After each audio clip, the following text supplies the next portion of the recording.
Ancaman bunuh diri kalau secara psikologis tidak boleh diabaikan, harus dianggap serius.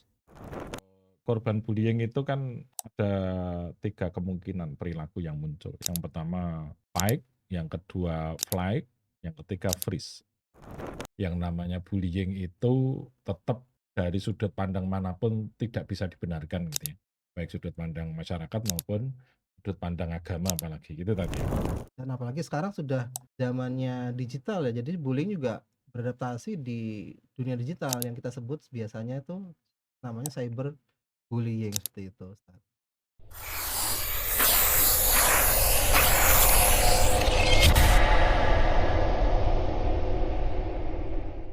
Bismillahirrahmanirrahim. Assalamualaikum warahmatullahi wabarakatuh. Alhamdulillah, Waalaikumsalam warahmatullahi. eee, di hari ini kita kembali bertemu dengan Rubicon, ruang bimbingan konseling, bukan tempat untuk ruang masalah, namun, sebagai ruang untuk bertumbuh. Kali ini kita akan membahas tema yang sedang banyak dibicarakan, yaitu kasus pembakaran pondok di Aceh yang dalam berita dikatakan bahwa itu adalah dilakukan oleh santri yang, sering dibully, kemudian juga, perakitan bom dan ledakan bom di SMA Negeri 72 Jakarta yang juga, eee, dalam beritanya dilakukan oleh siswa yang sering dibully, gitu ya. Dan tema kali ini, kita bahas adalah ketika dari korban kemudian menjadi pelaku saat luka bullying tidak tertangani. Pak Yudo, nah Iya, gimana? siap. Sehat hari ini, Tat? Alhamdulillah sehat, Ustaz Agus. Oke.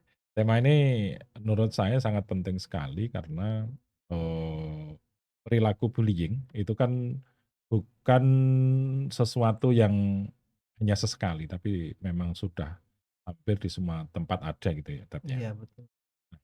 Eee, yang pengen saya tanyakan sebelum nanti masuk ke tema itu, sebenarnya bullying sendiri itu apa sih, Tat? Alhamdulillah, bismillah. Jadi memang, saat ini buat, Rubicon episode kedua ini kita membahas tentang bullying ya. Jadi, apa namanya, hal ini sangat penting sekali untuk dibahas karena kalau misalnya kita melihat atau mendengar berita-berita di media sosial tuh hal ini sangat lagi banyak dibahas. Jadi kalau misal bullying itu adalah suatu suatu perilaku agresif yang dilakukan secara berulang dan disengaja dan memiliki tujuan untuk menyakiti, merendahkan, atau mendominasi orang lain secara emosi, bisa fisik atau mental. Dan tindak bullying ini bisa terjadi dalam berbagai konteks seperti bisa terjadi di sekolah, bisa terjadi di tempat bekerja maupun di lingkungan masyarakat.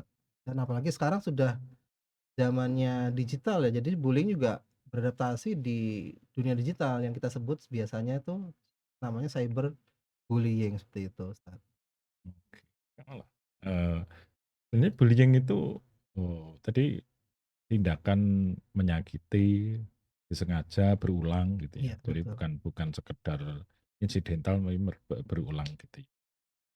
Itu, kalau dalam Islam sendiri apakah itu juga dibahas tentang hal seperti tersebut? Iya, kalau misal kita kembali ke kitabullah ya, kalau misalkan di dalam Islam pun juga ada di surat Al-Hujurat ya, Al-Hujurat ayat 11 itu kan mengatakan bahwa, "Janganlah kalian atau kamu saling menghina dan janganlah kamu memanggil dengan sebutan yang buruk." Berarti kan, bahwa dalam, berdasarkan surat tersebut bahwa kita tidak boleh melakukan kezaliman terhadap sesama manusia, seperti itu. Bahkan hanya sekedar olok-olokan ya? Iya, olok-olokan. Walaupun itu bahkan konteksnya candaan itu juga sebenarnya tidak boleh, karena itu akan merendahkan, nilai manusia di hadapan makhluk yang lain.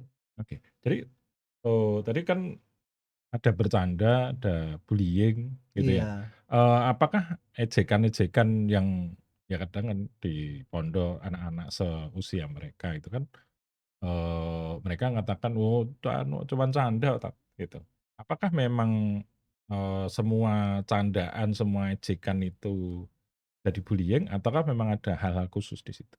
iya, kadang di tengah masyarakat atau bahkan di lingkungan sekolah maupun di pesantren juga banyak sekali yang salah paham terkait artinya bullying maupun yang bercanda. Jadi ada perbedaan nih, bercanda, eee, bullying dan bertengkar gitu ya. Oh iya, Kalau misalkan kalau misalkan bercanda, ya antara 2 orang misalkan bercanda kan, saling yang sifatnya itu adalah santai dan memang tujuannya niatnya memang untuk lebih, apa ya, lebih mengakrabkan satu sama lain dan, dua-duanya secara mental itu pun setara.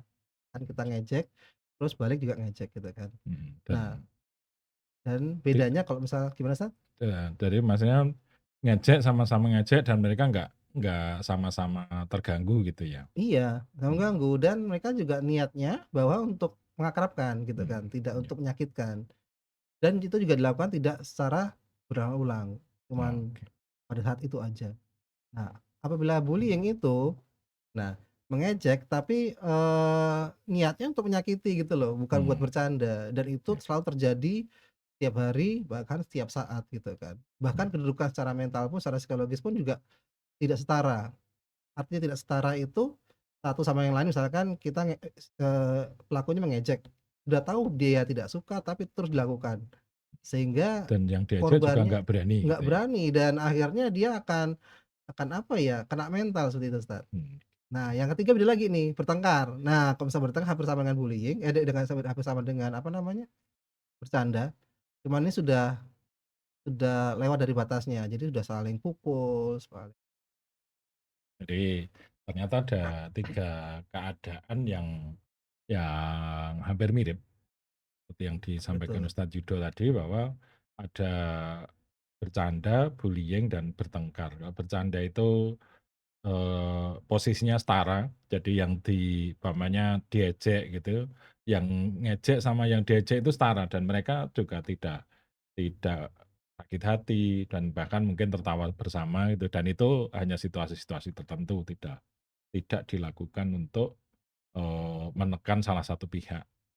Sementara kalau bullying memang dilakukan oleh, satu orang atau sekelompok orang yang memang lebih dominan Iya, daripada, lebih gitu, dominan.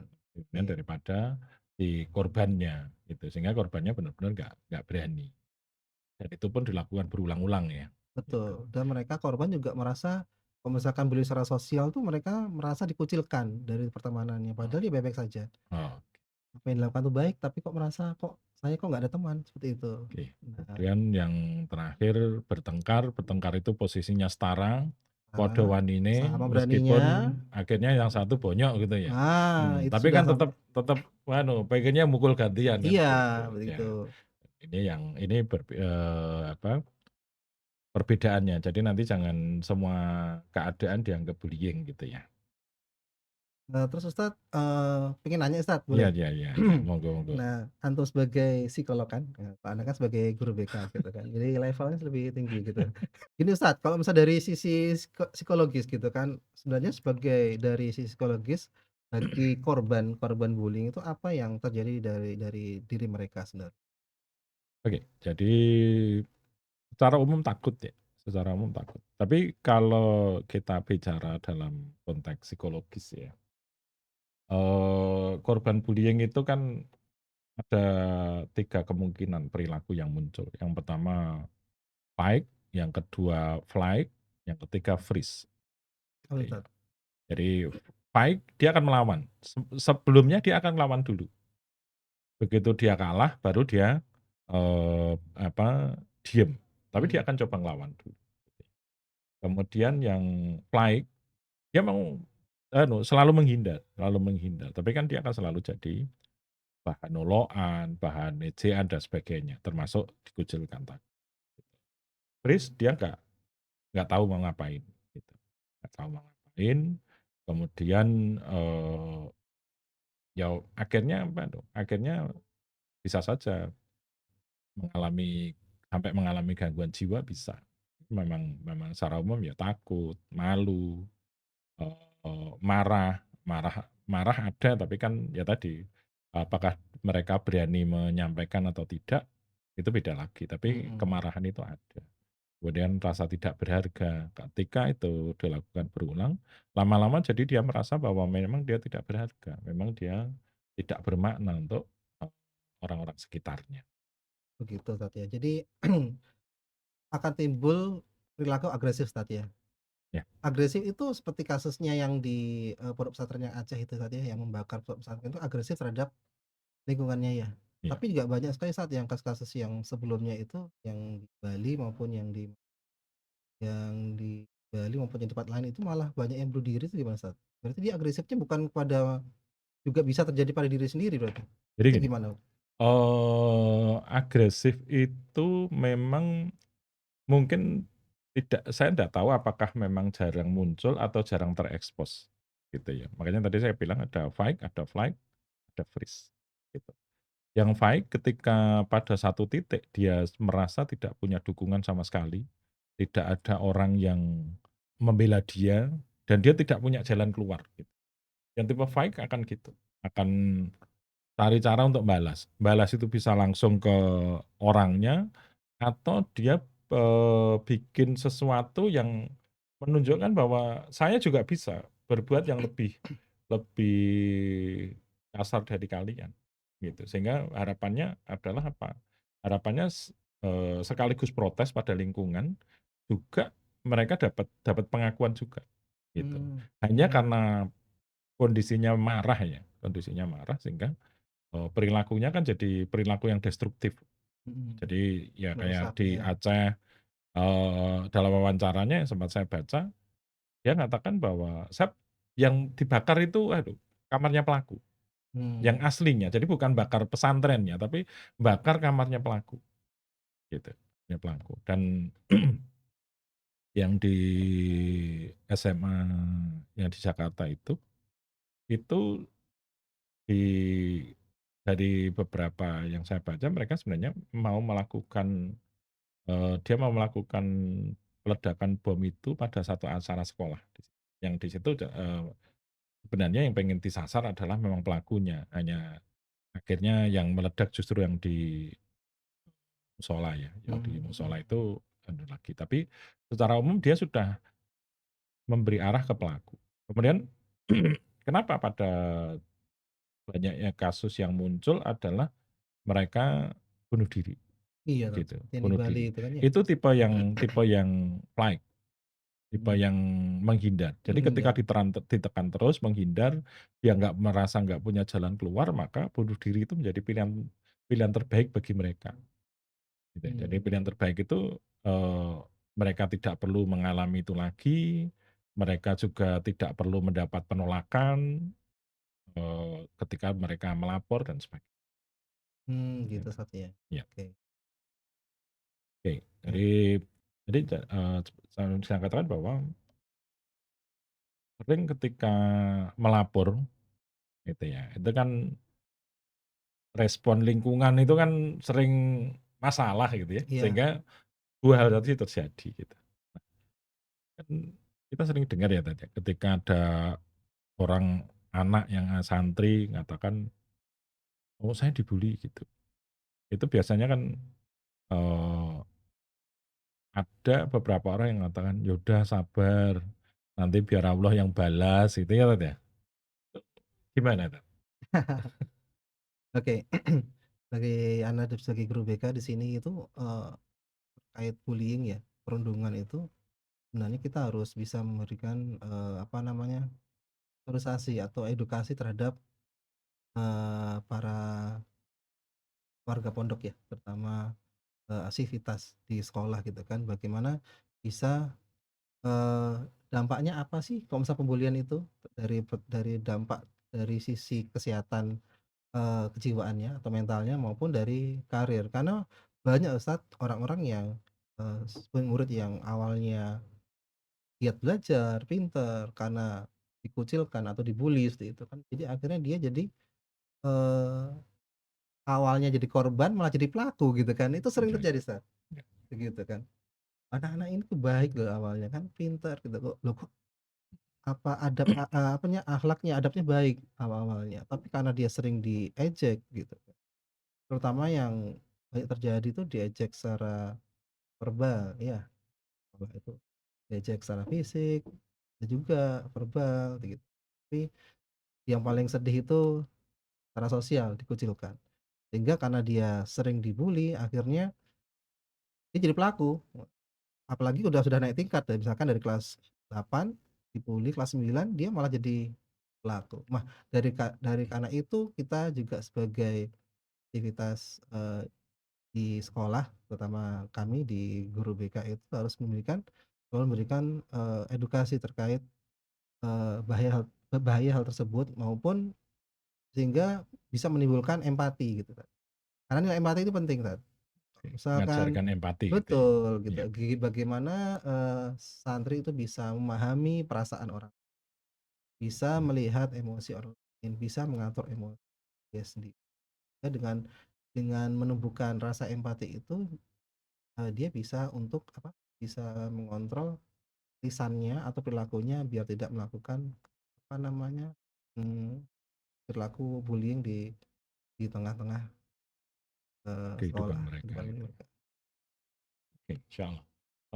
Kemudian, jadi kalau kita ketahui kan di ketika bicara bullying itu kan ada 3 posisi ya. Iya, Yang pertama si pembuli, kemudian yang kedua korban bully, kemudian yang terakhir adalah penonton, penonton. nah Dan itu ini paling banyak loh, paling banyak paling Kak, banyak. betul. Nah, sebenarnya untuk mengatasi ini, mengatasi bullying ini sebenarnya bagaimana sih peran kalau kalau yang bully sama yang dibully itu kan jelas ya, jelas jelas situasinya, eee, kita bisa memberikan tindakan itu kan lebih jelas. Nah, sekarang karena yang penonton ini, status penonton ini banyak, tapi mereka kan sebenarnya yang bisa bisa menjadikan bullying ini jadi langgeng atau tidaknya kan di situ.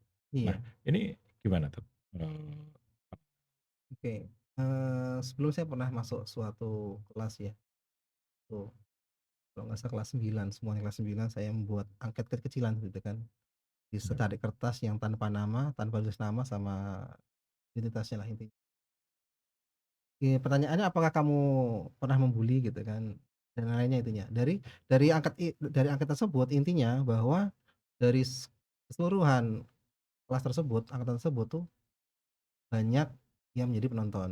mmm, Dan juga banyak juga yang menjadi awalnya korban menjadi pelaku. Nah, penonton ini alasannya kenapa? Alasannya karena dia takut maksudnya kok ngurusi masalah orang lain sih gitu, Kak. Takutnya oh itu, "Ini bukan urusan saya," gitu kan. oh, itu berarti ya dia merasa bahwa itu bukan urusan dia ya? Iya, kalau Mmm, misalnya dia ikut-ikutan nanti akan menjadi masalah gitu, jadi oke. takut gitu. Nah, gimana caranya biar, kan, jumlahnya banyak nih penonton ini, Iya, iya, gimana caranya, penonton ini bisa Anda berpikir bagaimana penonton ini bisa apa ya, memberikan dukungan dukungan, kepada korban gitu kan. Akhirnya Anda buatkan suatu, akses akses pelaporan ya, iya. kayak gitu. Akses pelaporan di mana contohnya yang sudah dilakukan adalah kotak kotak BK situ kan, kotak Rubicon wes, ruang bimbingan konseling wes, keren. Siap, Nah dari situ itu kita bisa jadi kalau misal ada kasus-kasus bullying, biasanya yang sering lapor tuh adalah penonton atau saksinya gitu. Karena, korban itu sangat takut sekali karena dia sudah istilahnya bahasanya udah kena mental dulu, iya. mau ngelapor takutnya kena pukul atau kena Malah tambah sampai dibully gitu malah ya? dibully, Mhm, kalau nggak lapor sakit sendiri. Nah, iya, biasanya itu yang banyak melakukan pelaporan terhadap, tindakan perundungan atau bullying itu malah para penonton. Nah, dari situlah, kita bagaimana caranya kita bisa memberikan rasa aman pada pelapor, sehingga iya, bagi para pelapor ini, pada saat mereka speak up terhadap, ke apa, kemaksiatan yang terjadi itu bisa aman juga, iya, jangan sampai pelapor ini malah jadi korban juga, seperti itu. Nah, makanya kalau misal ada yang melapor ya Ana akan tanya tanpa diketahui orang lain dan Ana tolong sama dia untuk memberikan dukungan baik terutama dukungan emosi. Jangan sampai, korban ini merasa terkucilkan dari pertemanannya, gitu gitu, Kak. oke, siap. Jadi memang ada ya, peran dari BK di sini untuk memberdayakan menonton ini, salah satunya dengan kotak Rubicon, Iya, nah itu, Kak Rubicon, kotak ruang Rubicon. bimbingan konseling. Jadi dengan kotak itu alhamdulillah sudah mulai, ada yang berani melaporkan ya karena, Iya, merasa aman, mmm, mereka lapor juga, tidak akan diketahui siapapun gitu ya. Iya, betul. oke oke oke. Nah, sekarang itu jadi selain itu juga, apa namanya, di tengah-tengah, eee, warga pondok, ya di sekolah lah intinya, civitas sekolah itu bahwa namanya bullying itu suatu perilaku yang harus dilakukan karena bisa menguatkan mental mereka gitu kan. Oh anu toh, ada Iya. orang yang mengatakan seperti itu? Iya, istilahnya tuh kalau misal kakak tingkat tuh, "Udah di ospek dulu," gitu kan. Oh iya. Wah, kan ngeri kalau kayak gitu tuh. Iya, "Wah, di ospek jadi dulu biar mentalnya kuat," jadi gitu kan. bullying ini wajar biar Iya, kamu tambah kuat mentalmu gitu ya? iya, biar tidak mudah ngelokro, tidak mudah minder gitu kan. Kadang Mhm, seperti itu, stigma-stigma itu, banyak terjadi atau banyak kita temui di sekolah atau jangan sekolah, di apa namanya, di sekolah tinggi pun juga ada para, senior membuli juniornya, kakak iya kelas. Apa namanya, mengospek, adik kelasnya dalam arti tapi hal itu juga harus kita luruskan bahwa kan masih banyak cara yang lain, selain itu kan untuk iya, menguatkan, paham. mental gitu kan. Mungkin hanya orang-orang yang tidak kreatif saja yang melakukan itu dalam dalil yang untuk menguatkan mental, itu menurut anak. Jadi, eee, pernyataan itu sebenarnya pernyataan yang sangat salah gitu ya. Jadi masih banyak cara untuk menguatkan mental dan yang namanya bullying itu tetap, eee, dari sudut pandang manapun tidak bisa dibenarkan gitu ya. Baik sudut pandang masyarakat maupun sudut pandang agama apalagi, gitu tadi ya? Betul, Ustaz. Nah, Ustaz Agus, mau nanya lagi Ustaz Agus. Mana nih? Tadi kan terkait psikologis ya yang, kasus, pembakaran maupun terutama yang bunuh diri nih, yang di apa namanya, yang di Bali itu membunuh diri. Nah, kalau misalkan kita lihat itu dari sisi psikologis yang tadi ya, dari Iya, sisi diniahnya misalkan, itu apakah yang mereka lakukan tidak tidak sekedar itu, artinya apakah ada bisikan sih Ustaz, untuk bunuh diri? oke. Jadi, kalau kita bicara konsep psikologis pada korban bullying gitu. Jadi saya sudah sampaikan bahwa ada kemungkinan dia fight, ada kemungkinan dia flight, gitu ya. Pada kasus yang bakar, dia tipikalnya fight akhirnya. Ya, Akhirnya betul, karena dia sudah merasa tidak punya pilihan, gitu. betul. Punya sehingga, tapi tadi saya sudah katakan bahwa situasinya adalah situasi emosi, sehingga akalnya hilang, gitu. Kemudian, karena kemungkinan anak-anak ini pinter ya. Jadi dia makanya dia cari bahan-bahan untuk melakukan balas dendam yang lebih dahsyat. Ya bully bully aku seperti itu, saya sudah nggak punya aku membalas dendam yang lebih dahsyat sekalian. Jadi tujuannya bukan sekedar pada pelaku, tapi sekaligus memberi sinyal pada masyarakat sekitarnya bahwa, "Ini loh aku," gitu ya, Mhm, "aku, tidak bisa mbok, perlakukan seperti itu terus." Gitu. Itu yang kemudian, tipikal yang lain adalah yang flight flight. Nah, ketika flight ini, maka dia lama-lama depresi lama-lama depresi. Nah, pada kasus depresi memang sangat mungkin akhirnya akan ada bisikan-bisikan di dalam dirinya untuk melakukan tindakan-tindakan yang, apa, menuju ke bunuh diri. Itu memang sangat mungkin pada kasus-kasus depresi. Karena ketika depresi kemudian, mereka tidak tertangani dengan baik, maka hal itu akan sangat mungkin terjadi. Bahkan sampai delusi pun sangat mungkin gitu ya. gitu ya. Iya, jadi itulah yang terjadi makanya, kalau bicara dalam konteks, bunuh diri, itu sangat mungkin. Karena dia sudah nggak punya pilihan dan pilihan yang terbaik bagi dia akhirnya adalah, eee, bunuh diri. Dan bunuh diri ini kalau dari sudut pandang psikologis bukan sekedar, keinginan untuk untuk mengakhiri hidup, tapi memang ada dorongan yang sangat kuat pada dirinya yang bahkan, logikanya sendiri tidak bisa mengatasi dorongan ini. Dorongan Mmm, itu bisa pikiran, bisa memang ada bisikan yang mengatakan bahwa kamu nggak ada yang nerima kamu mati itu lebih baik, kamu mati nggak ada yang kehilangan, mmm. seperti itu. Dan pada saat dia sebenarnya, kasus-kasus seperti ini biasanya mereka ngasih sinyal biasanya, Sinyal ke siapa tuh? ke orang terdekatnya. Oh Orang gitu? terdekatnya, iya, dia ngatakan, "Saya lebih baik, eee, mati," atau, "Kayaknya kalau aku nggak ada itu semua pada seneng ya," gitu. Mmm, Itu sebenarnya sinyal.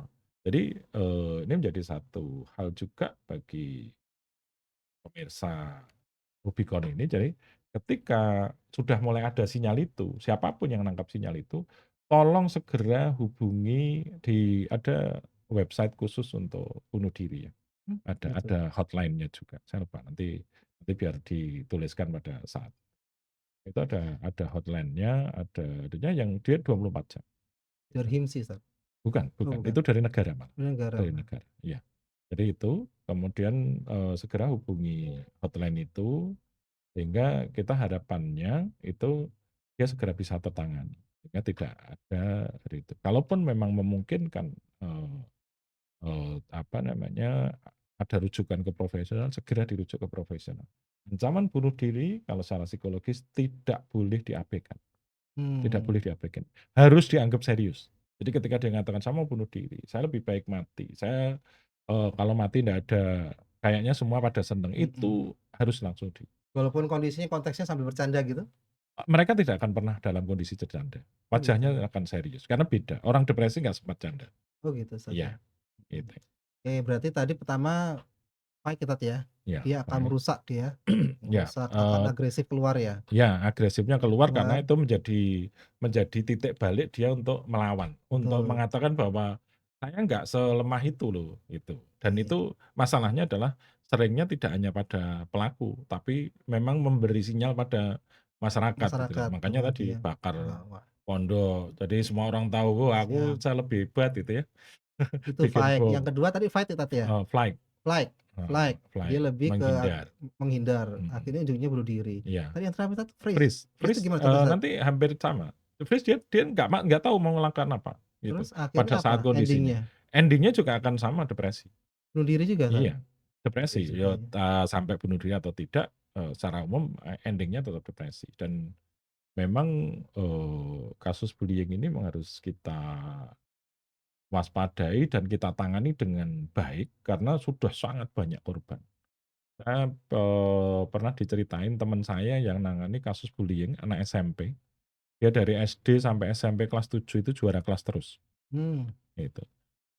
Kelas 8 masuk RSJ dia, karena dibully. de depresi itu ya? Karena Iya, freeze karena itu ya iya, berarti? karena iya, bisa Heeh, karena freeze, bisa karena, fight. flight memang, Oh iya, flight nah seperti flight. itu.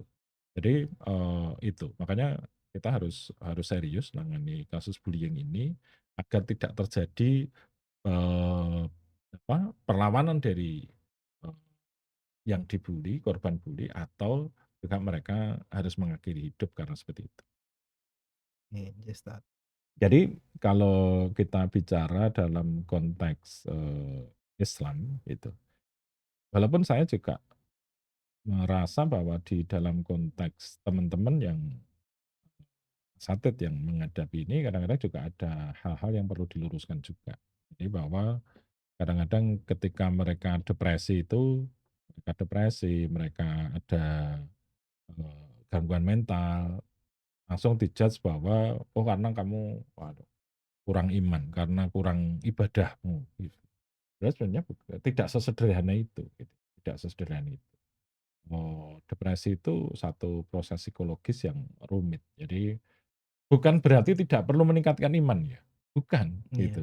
Meningkatkan iman tetap baik dan itu menjadi salah satu dari, proses pengobatannya, itu. pengobatannya ya? Tapi depresi itu kan penyebabnya banyak, bukan Mhm, hanya bukan hanya karena lemahnya iman.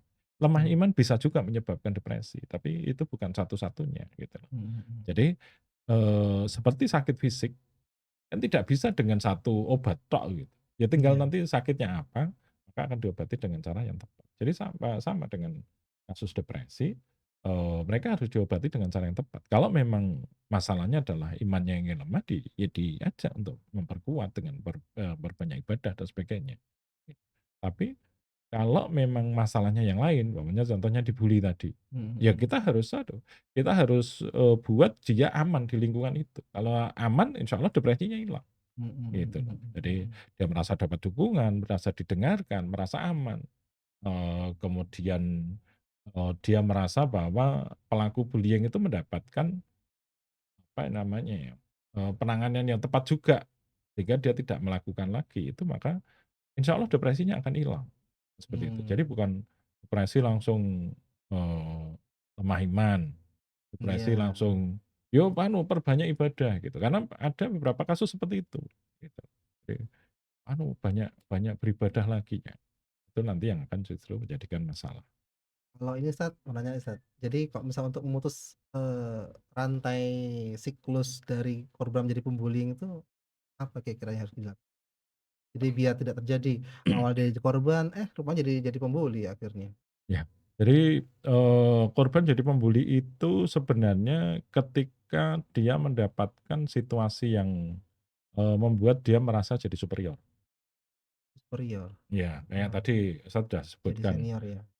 jadi senior. Senior Oh, itu kan jadi punya mhm, superioritas, gitu kan. Adiknya barusan masuk pondok ya, mhm, apa, sudah lebih dari aku. Kenapa? Dia bulinya di kelas 9, karena pada saat kelas 8 dia masih punya senior, gitu mhm, kan. Sekarang dia paling paling gede, gitu kan, jadi mhm paling mhm, gede, sehingga minimal bully kecil-kecilan lah gitu ya. gitu, Kalau dia nggak kalau dia bukan orang yang jagoan kan paling nggak bisa bully, beberapa adik mhm kelasnya mhm, yang lebih lemah dari dia lagi gitu ya, gitu, ya ya ya. itu. Jadi caranya memutus mata rantai ini adalah tadi, kita harus membuat lingkungan itu menjadi, tidak ramah terhadap bullying. Tidak ramah tuh, Iya, jadi mereka anggap bahwa bullying itu salah. Semua iya, sepakat, bullying itu salah. Bullying itu harus segera dihentikan. Penonton tuh langsung ngomong, "Ini bully, kamu nggak boleh bully," gitu. Kemudian ditanamkan tata nilai di situ, bahwa kita nggak boleh dolim sama orang lain, nggak boleh, gitu. Kenapa? Kedoliman ini sebenarnya masalahnya pada kita, mhm, masalahnya pada kita, gitu.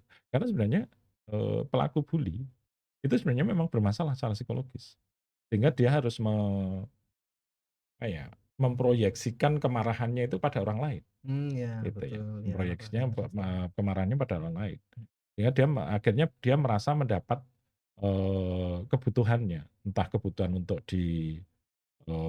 dihormati, kebutuhan untuk diterima dan Terima sebagainya. dihargai ya Iya, berarti ya? dihargai, walaupun menjadi pembuli itu adalah, kebodohan yang luar biasa. Luar Ya biasa. betul, bayangin coba, antum diterima Iya, tapi ditakuti. Diterimanya bukan diterima sebagai seorang yang baik, yang baik, tapi ditakuti negatif gitu. ya? Kecuali cita-citanya memang jadi preman, kan lain, gitu ya. Tapi kan enggak lah, insyaallah, sekolah kan cita-citanya enggak jadi preman gitu ya, Oke, siap gitu. Mas. Sebenarnya kan jadi kembali bahwa peran lingkungan itu kan besar, Iya. gitu kan. Sebenarnya apa sih peran lingkungan ini, agar tidak terjadi lagi, "Allah, oh kamu itu terlalu manja." Kamu itu yang lebih gitu.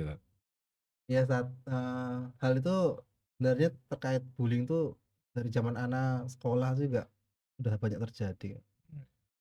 Oke, jadi gini Ustaz, terkait lingkungan ya. Iya, Jadi, eee, sebenarnya gimana caranya kita lingkungan sekolah itu, eee, bisa mencerminkan rasa aman buat santri atau siswa. Kan banyak kan sekarang nggak di depan sekolah itu ada namanya apa, sekolah ramah ramah anak.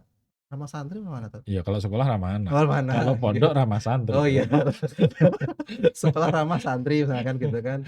Nah Iya, itu harus betul-betul dicapai tujuan tersebut gitu kan. mmm, Dan nilai-nilai terpenting, dari suatu tujuan tersebut adalah empati. Bagaimana kita bisa, memupuk atau memunculkan rasa empati di setiap insan atau enggak warga pondok itu biar punya sifat nilai empati itu. Jadi mereka akan melihat, eee, temannya, melihat melihat dirinya sendiri dengan rasa itu. Jadi kalau misalkan pengen mengejek misalkan atau pengen mengucilkan gitu kan, lah dia harus berpikir kalau misalnya itu terjadi buat diri apabila itu terjadi dengan diri saya itu enak nggak sih? Gitu kan. Kan seperti itu rasanya. Bisa merasakan apa yang orang rasakan kan? Ya, Nah, kalau misalnya itu sudah teredukasi dengan baik dan diterapkan di lingkungan pondok dengan baik, insya Allah, hal-hal seperti bullying itu akan turun, minimal turun, tidak iya, bisa hilang gitu kan. no. Ya kalau bisa hilang sampai 0% ya walau alam, tapi paling enggak itu di angka kecil seperti itu. Dan apabila, ada teman-teman yang tidak seperti kita, misalkan lebih pendiam, ya jangan dikucilkan, ya karakter dia Mhm, memang pendiam gitu kan. Banyak juga selain, tipe-tipe kepribadian ada introvert seperti itu kan. Ada juga orang yang tipe seperti itu dan udah tahu temannya pendiam ya jangan di apa, diajak ngomong atau dibiarin gitu aja, kita mhm. deketin, ajak ngomong mereka, rangkul mereka, hal seperti itu. Terus ditumbuhkan di apa, warga sekolah atau warga pondok. Jadi kalau kita bicara di pondok, kalau anak yang pendiam ya jangan malah, eee, apa, ustadznya ngatakan, "Oh itu memang anaknya baru kok, bukannya Diam, menyendiri, aduh heeh, makanya ya makanya dibully." Nah, iya jadi begitu, seakan-akan dia pantas untuk dibully gitu ya. betul, Oke, jadi dan termasuk anak-anak yang menyendiri itu, bukan berarti mereka baik-baik saja juga gitu kan. iya, Jadi betul, mereka tetap harus kita dekati, jangan-jangan mereka menyendirinya karena memang sudah dikucilkan gitu. Culture di pondok itu sendiri, itu memang mengharuskan segera memahami situasi bahwa ada yang tidak baik-baik saja. Ada betul, satu pondok di Boyolali juga gitu. Dulu anak saya di pondok itu seperti itu. Jadi mereka itu punya satu culture, tapi pada waktu itu mereka pondoknya hanya ada pondok putri ya, tingkat SMA. Mereka punya satu culture dari pendirinya, itu bahwa tidak boleh mendolimi saudaranya, gitu. mmm, Bahkan kalau seandainya bangun bangun pagi itu jam 3, ketika kamu bangun sebelum jam 3, maka kamu tidak boleh melakukan satu tindakan yang mungkin bisa membangunkan temannya, membangunkannya, ya seperti itu. masyaallah, Bahkan ketika ada anak yang nangis gitu, anak kelas 10 nangis gitu, kan biasa awal masuk pondok, nangis gitu. Mereka akan mulai dari teman-teman sekelasnya dulu, "Kenapa? Kamu mhm, ada apa?" Kemudian nanti ada kakak kelasnya, ada khidmahnya, mhm, sampai ustadzahnya nanti akan menanyakan, "Kenapa? Apa yang bisa dibantu?" Gitu. mmm, Bahkan mungkin kalau ya kangen orang tua gitu, mereka akan di-support bahwa mereka di situ gitu, karena di pondok itu pulangnya 6 bulan sekali, 1 semester mmm, sekali baru pulang gitu. 2 kali ya. Iya, 1 semester baru pulang. Jadi itu satu satu culture yang sangat bagus dan itu mungkin memang harus dikembangkan. Iya, Lingkungan itu, sangat perhatian terhadap sekecil apapun perubahan yang tidak tidak baik di lingkungannya dan tadi, iya, bahwa tidak boleh mendolimi saudaranya itu menjadi satu luar biasa gitu. ya betul, Ustaz. Jadi memang di pondok itu butuh jadi para para pelaku juga tidak hanya sekedar dihukum aja, Ustaz, ya, berarti harus perlu dirubah sistemnya, Ustaz, ya, Iya, budayanya jadi ya, culture-nya itu ya. ya kalau konsepnya hanya pelaku dihukum, apalagi hanya terus dikeluarkan, itu nanti ya akan ada penggantinya karena memang, culture-nya yang membuat itu terjadi lagi. Terjadi lagi. Bahwa ketika ada raja yang dikeluarkan pasti akan ada raja Heeh. baru yang menduduki Regenerasi ya, tempatnya. regenerasi pembuli. Itu. Oke, Ustaz. Ana mau nanya, Ustaz, ana mau nanya, Ustaz, apa langkah yang bisa dilakukan sekolah agar kasus seperti ini tidak terulang kembali, Ustaz, di lingkungan pondok maupun sekolah? Oke, jadi, tadi yang paling utama memang, pembentukan culture yang membuat, pembentukan lingkungan yang memang tidak ramah bullying, gitu, tidak ramah bullying. Artinya, pembuli akan menjadi sesuatu yang justru akan tersingkir sendiri, gitu. Nah ini Mmm, saya sebenarnya punya punya satu bayangan gitu ya. Jadi di pondok itu yang diperhatikan adalah anak yang baik. Jadi yang jelek itu terabaikan. Yang Jadi jelek kalau terabaikan, iya. kalau kalau jelek dia nggak akan anu, nggak akan dapat perhatian dari siapapun, gitu. Sebenarnya kan konsep konsep bullying itu, konsep pembuli itu kan dapat perhatian Mhm, dapat perhatian. Kayak kalau pas kampanye itu, kampanye atau apa, mhm, lulusan itu ya, pakai motor brong gitu. cari Coba perhatian ya? pakai motor brong kemudian di tempat sepi, mereka mereka nggak akan melakukan itu sih kayak kalau pas rame kan. Tapi Mhm, ketika di pinggir jalan banyak yang nonton, wah macam-macam gayanya begitu macam-macam ya? gayanya, gitu. Coba kalau mereka lewat jalan yang sepi gitu, mereka cepet cepet dan nggak akan, apa, ngeber-ngeber gas ya, gitu. Jadi, kalau konsep saya justru abaikan ya, karena tadi, kalau secara hitungan statistik, pembuli itu dikit, korban bully itu sedikit, Mmm, gitu. Yang banyak adalah yang penonton. nonton Nah, sih, penonton ini sebenarnya tinggal, dia akan mendukung siapa itu tergantung situasinya. mmm, Kalau situasinya bahwa, ternyata dia akan dapat keamanan ketika dukung pembuli, ya dia akan dukung. Dukung itu ndak mesti melakukan juga loh ya, mhm, mendiamkan, mhm, kemudian berpikiran bahwa, ya dia memang layak dibully, gitu. Dia memang layak dibully, ya kan tadi saya iya, bilang entah fisiknya, entah dia nggak pernah kumpul sama temennya, mhm, entah apapun alasannya, tapi dia mengatakan bahwa, "Oh ya emang layak dibully." Padahal nggak ada satu manusia pun yang layak untuk dibully itu nggak ada, gitu. mhm, Jadi, mhm, dengan perubahan pola itu insya Allah akan membentuk culture bahwa yang dilihat oleh, eee, lingkungan itu adalah orang yang baik. Bukan lagi mhm, orang yang tanda petik jahat. mhm, Walaupun dalam kasus bullying ini sebenarnya masih perlu dianukan lagi. Ya juga karena dia korban gitu kan tadi. iya iya Tapi kan betul, bukan berarti boleh jadi pelaku. Itu ketika, orang baik yang diperhatikan maka semua akan mengarah pada baik, baik, gitu. Sementara kalau konsepnya hanya, nakal dihukum, bully hukum, nah seperti betul, itu yang terjadi ya terjadi tidak akan merubah lingkungan itu. Sehingga yang terjadi malah justru mereka semakin jagoan, gitu. jagoan, Iya, malah jagoan kenapa? Habis dipanggil dia akan nekan yang iya. dibully lagi kan, Kalau gitu. dipanggil kadang kan masa manggil yang bully itu malah alibinya bercanda Tat, bercanda Iya, bercanda gitu ya kan memang akhirnya gitu. hal itu menjadi Karena terbiasa. itu, kenapa? Semua pembuli itu ketika ditanyain pasti jawabnya bercanda. Mhm, Karena itu jawaban yang paling bisa diterima oleh masyarakat. iya, Coba, eee, antum bully saya gitu ya, mhm, terus ditanya, "Ustadz Ridho kenapa bully Ustadz Agus?" Gitu. ya, "Sengaja, lah entar apa, dia jelek kok," gitu loh. Kan kamu pasti dimarahin kan, iya, tapi beda kalau, "Bercanda Tat," gitu kan. Jadi itu kan satu kalau kalau dalam ilmu psikologi namanya rasionalisasi namanya. rasionalisasi, Ya, itu, satu jawaban yang harapannya adalah semua orang itu, percaya, menerima menerima ya, menerima kemudian tidak dianggap sebagai satu kesalahan, kesalahan, mhm, itu konsepnya seperti itu. oke, Jadi jadi lingkungannya, eee, mendukung kemudian, eee, tadi ada satu sistem pelaporan yang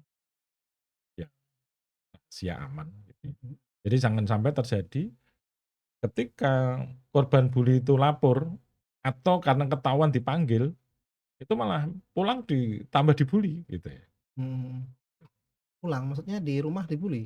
bukan. Kalau di sekolah Iya, kalau sekolah pulang, mhm, besoknya tambah dibully. oh gitu, "Kamu kamu kemarin lapor apa?" Gitu. mmm, Atau, kalau di pondok kan ya pulangnya pulang ke asrama kan ya, iya iya iya, di situ dibully gitu. Sehingga itu jangan sampai itu terjadi gitu ya. Kalau mhm, dipanggil pun dengan cara yang aman, kemudian pelaporan dengan cara yang siap dan aman. Kemudian yang berikutnya tadi, rubah lingkungannya dengan cara apa? Empatinya, iya, semua sivitas sekolah itu. Jadi bukan cuman ustad, bukan iya, cuman, eee, Hitmah, bukan cuman Hanya musyrif, enggak, musrik, semua semua. semuanya dari Jadi atas. siapapun yang berada di situ dia merasa punya tanggung jawab terhadap, kebaikan Mhm. lingkungan. Jadi ketika melihat bully, bukan bukan tadi, ya dia memang pantas dibully atau saya lebih baik diem daripada gantian saya yang dibully. Udah, Mhm. mereka harus segera bergerak. Kalau memang masih takut seperti itu, tadi Ustadz sudah melakukan hal yang luar biasa, mereka melapor lewat kotak Rubicon tadi, itu Iya. jadi ada. Kemudian yang paling penting adalah keteladanan dari guru, karena kadang-kadang guru juga tanpa disadari bully muridnya juga, kan gitu kan.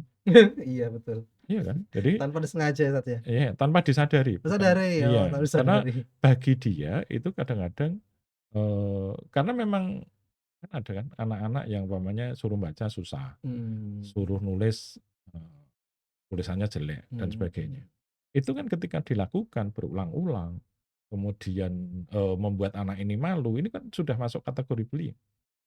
Jadi Betul. beliau nggak nyadari bahwa itu bullying, termasuk cap bahwa, "Oh, ya memang anak itu nakal kok. Oh, memang anak itu, eee, mungkin bodoh mungkin enggak ya diucapkan Mhm. gitu ya. Anak itu padahal anak itu semua pinter gitu ya. Iya Ada yang pinter banget, agak pinter, kemudian nggak terlalu pinter, terus iya sama sekali nggak pinter gitu. iya. Ya plus minus ya namanya orang. Gitu. Jadi itu yang penting. Jadi keteladanan guru memahami bahwa beberapa perilakunya mungkin, adalah, perilaku bullying, itu yang penting juga.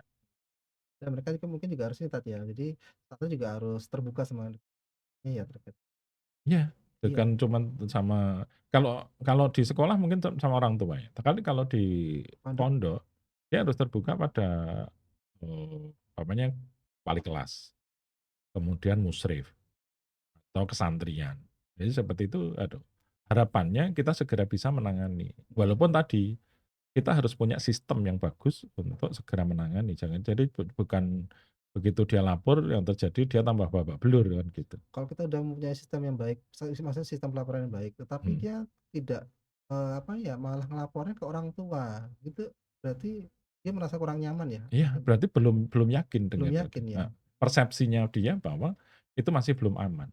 Walaupun nanti orang tua langsung ke kita juga Ya, ininya, infonya. dan, menjadi tambahan lagi bahwa bagaimana peran orang tua dalam kondisi seperti ini, gitu ya. Dalam kondisi seperti ini, peran orang tua jangan langsung mempercayai anaknya, tapi bukan mengabaikan, Hmm, gitu nah ya, berarti ya? tengah-tengah. Jadi kan Islam itu tengah-tengah gitu ya. Tengah-tengah. Jadi, eee, mereka tetap harus menganggap ini menjadi sesuatu yang penting. Tapi Mhm. bukan berarti mesti seperti itu, Mmm, gitu ya. Jadi, dia harus segera menyampaikan ke aktivitas pondok, tapi bukan dengan, "Anak saya dibully," bukan. i Anak saya mengatakan bahwa ada kejadian seperti ini.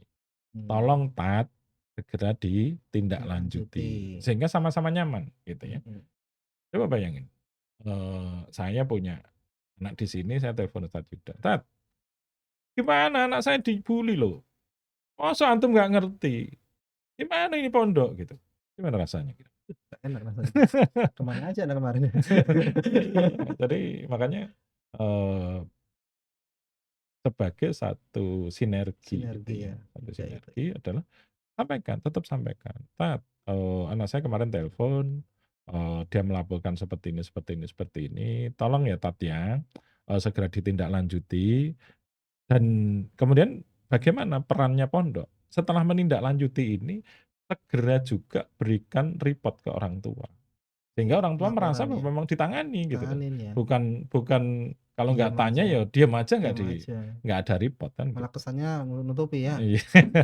Iya, karena saya, kemarin ketemu salah satu anak yang dia nggak mau balik pondok, tapi bukan pondok sini ya, bukan Mhm. pondok sini ya, satu pondok di Solo. Solo, Ini Boyolali, jadi Boyolali, ada Solo-Madu satu atau salah? pondok di Solo. Itu ketika orang tuanya mengatakan, "Ustadz, anak saya melaporkan dibully seperti ini." Jawaban ustadznya luar biasa, "Loh selama ini nggak pernah ada laporan?" Defend berarti Tat?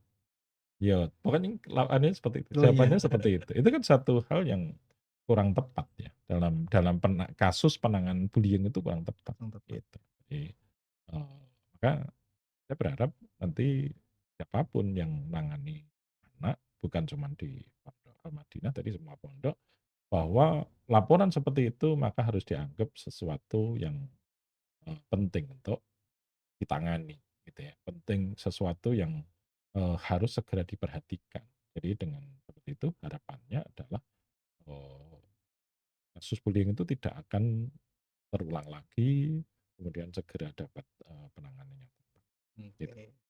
Alhamdulillah untuk perbincangan hari ini sudah mendekati titik akhir, gitu ya. Jadi intinya bahwa kasus bullying itu bukan kasus yang sederhana. Kasus bullying adalah kasus yang, besar, penting, yang harus segera ditangani dengan menyeluruh.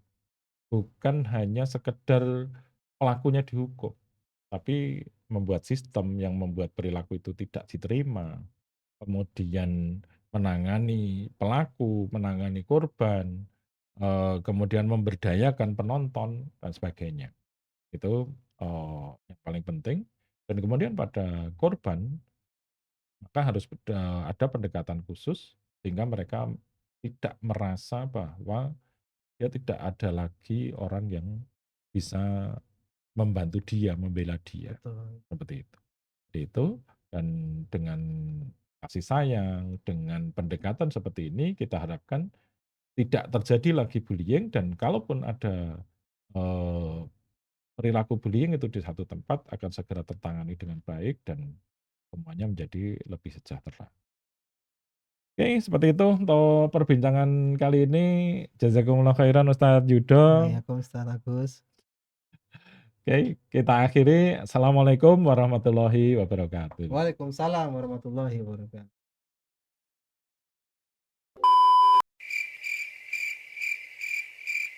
Wih. Apa tuh? Saya di anu ya, kan dia aku lagi buka HP loh. Iki muter-muter. Darat korban. Enggak deng. Ini di-cut lagi. Nama santri mana tuh? Iya, kalau sekolah ramah anak. Oh, mana? Kalau pondok ramah santri. Oh iya.